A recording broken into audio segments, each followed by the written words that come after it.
スージー&ザ・バンシーズの動画、今回が最終回になります。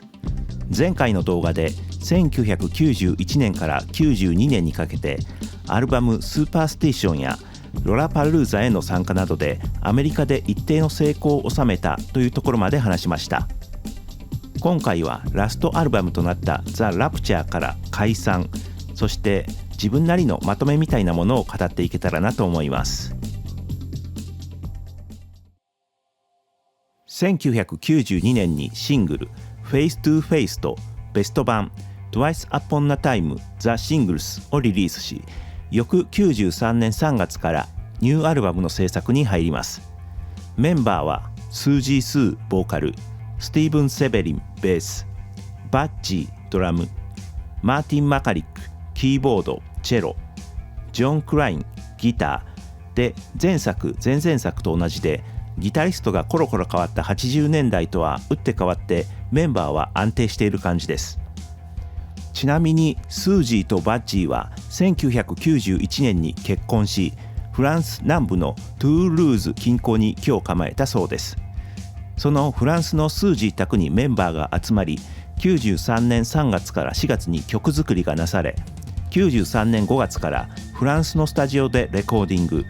これはバンド自身のプロデュースで9曲ほど録音されました。ほぼリリースできる状態にあったようですが、何か足りないと感じたメンバーは一旦保留にして信頼できるプロデューサーを探すことにします。その過程でレコード会社が提案してきた複数のダンスミュージック系のプロデューサーを断るのに数ヶ月かかったとメンバーは語っています。そんな中、メンバー全員がファンだったという元ザ・ベルベット・アンダーグラウンドのジョン・ケイルとのつながりを持つことができて、彼にプロデュースを依頼し、1994年の半ばロンドンで5曲をレコーディング。フランスでレコーディングした9曲から2曲を削り、12曲入りのアルバムとして完成させます。そして1994年12月に先行シングルとして「Oh Baby」をリリース。とても軽やかなポップソングです。バンシーズの新境地ともいえる親しみやすく良い曲だと思うのですが、チャートの成績としてはイギリスで34位とまあま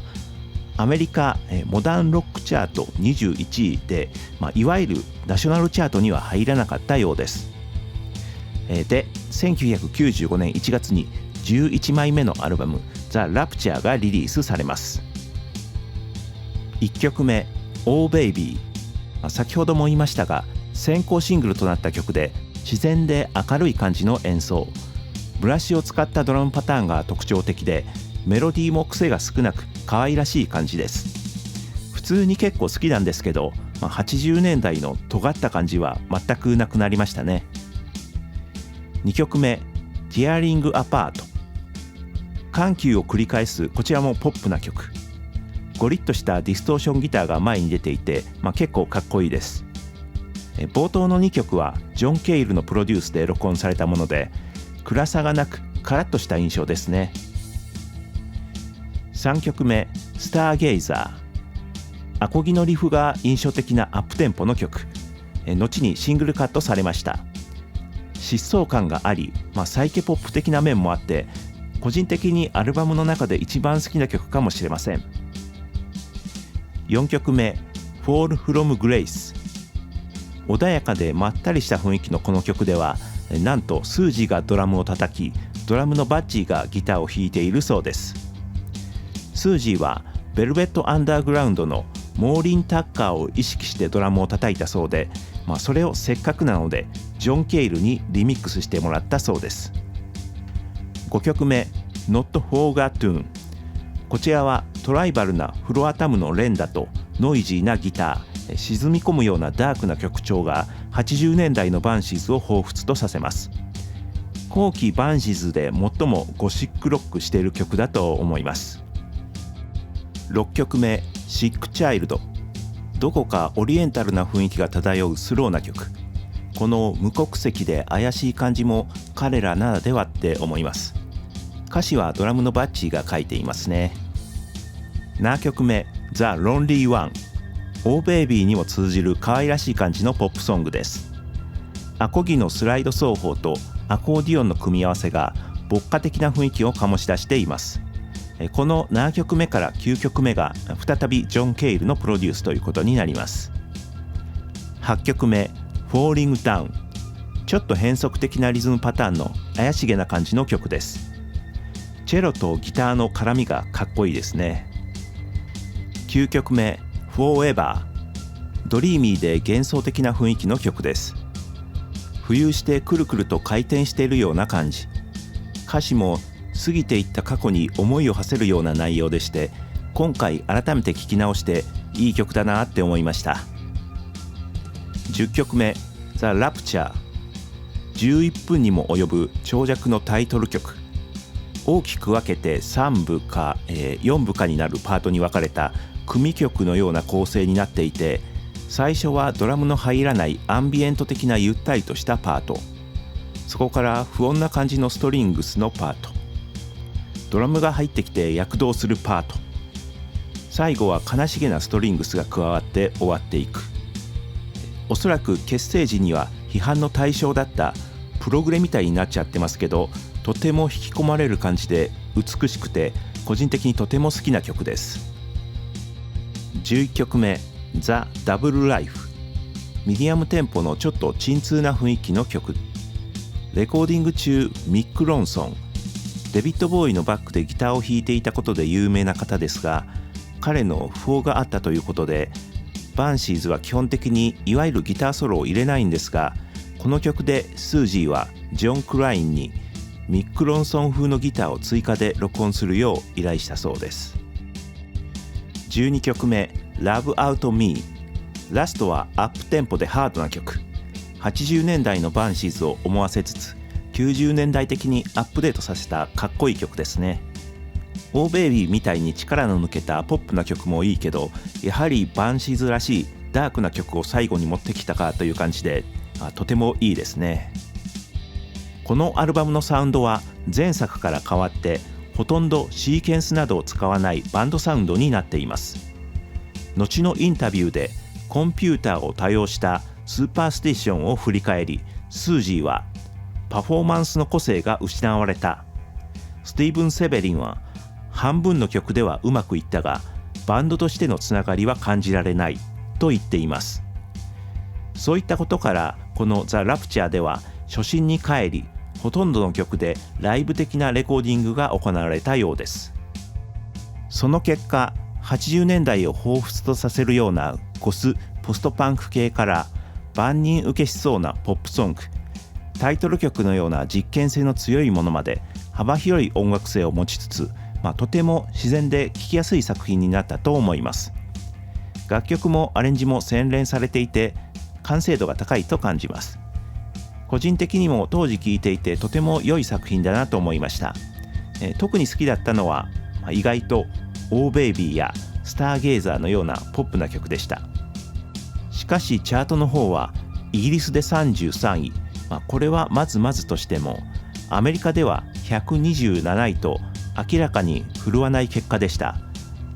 アメリカでの不振はスーパーステーションの頃に活動拠点をアメリカに移していたのですが、思ったほどの成功を得られなかったためか、数年後このアルバム制作の頃にはヨーロッパに戻ってきていて、そういった部分が迷走しているかのように取られた嫌いがあります。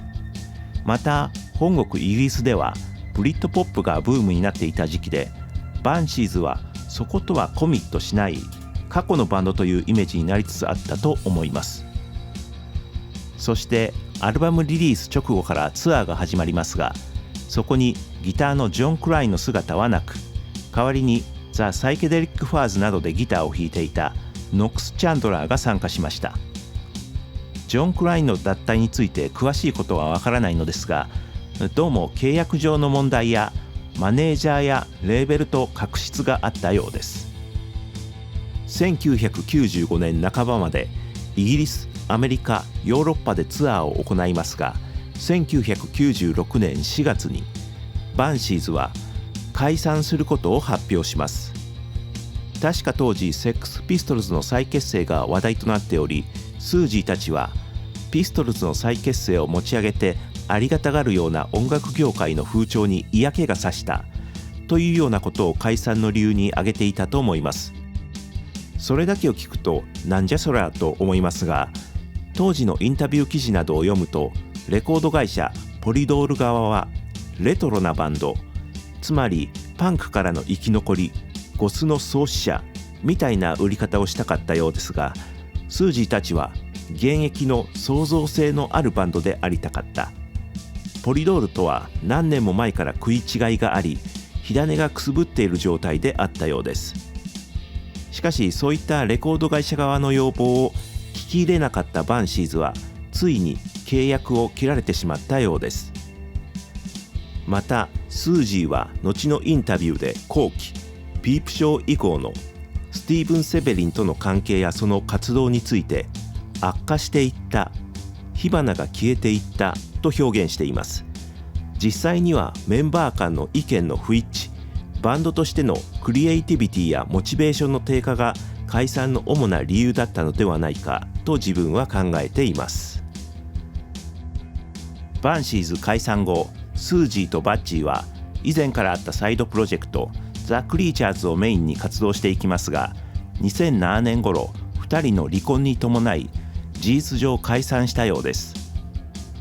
スティーブン・セベリンは映画のサントラ制作やプロデュース業を中心に活動していきます。ちなみにバンシーズは2002年に一度再結成を行っています。メンバーはスージー・スーボーカル、スティーブン・セベリンベース、バッジードラムス、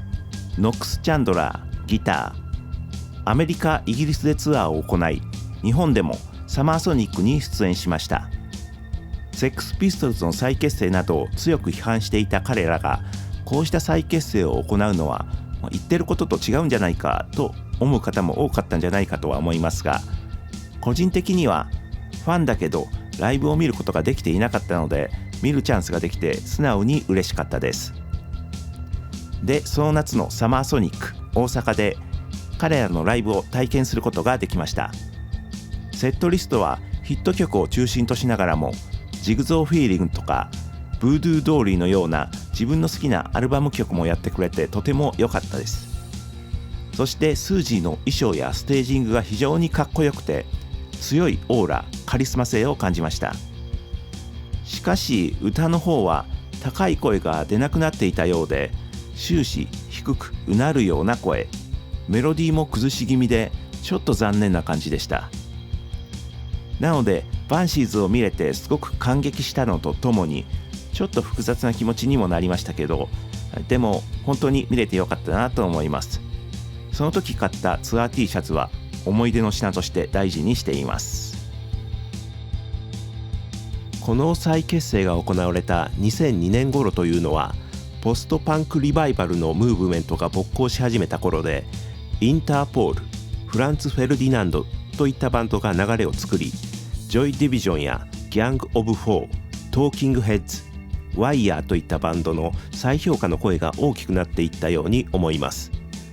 そういった流れの中で2005年にサイモン・レイノルズのポストパンク・ジェネレーションが出版され、後追い世代にも理解が広がっていき、スージー&ザ・バンシーズイコールポストパンク、ゴシックロックの先駆者という評価が定着していって現在に至っていると感じます。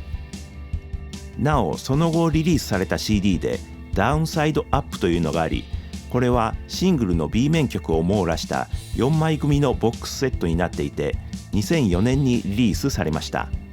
これに収録された B 面曲ではプルドトゥビッツやレッドオーバーホワイトなどのライブでよく演奏された曲があったり、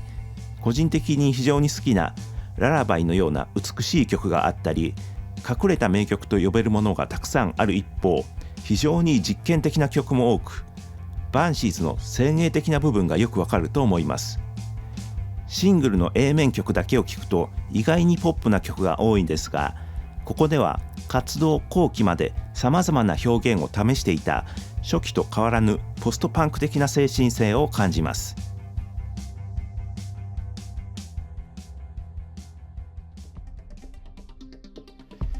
1976年、イギリスのパンクムーブメントのごく初期に結成され、約20年間解散せずに活動してきたスージー&ザ・バンシーズ。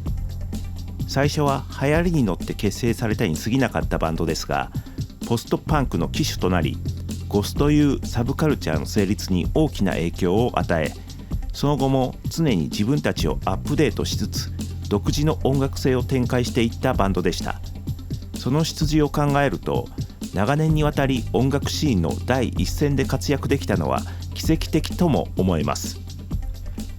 スージーのインタビューを読むと、自分たちが何かにカテゴライズされること、特にゴスというジャンルに入れられることに強く反発する発言が多く見られます。自分たちは自分たちだけの独自のものを作り出し、さらにそれを刷新していくのだという強い意志を感じます。既存のロックではない新しいものを探し出し作り出すんだ、そういった気持ちを持ったバンドたちがパンクムーブメントの終わりとともにイギリスのシーンにあふれ出してきて、それが後にポストパンクと呼ばれるようになりました。バンシーズはそういった精神性を失わずに、90年代にアメリカでの成功を狙い芯がブレたという見方もあるとは思いますが、20年間根本的な部分では変わらずにオルタナティブな存在であり続け、解散まで活動したバンドだと思います。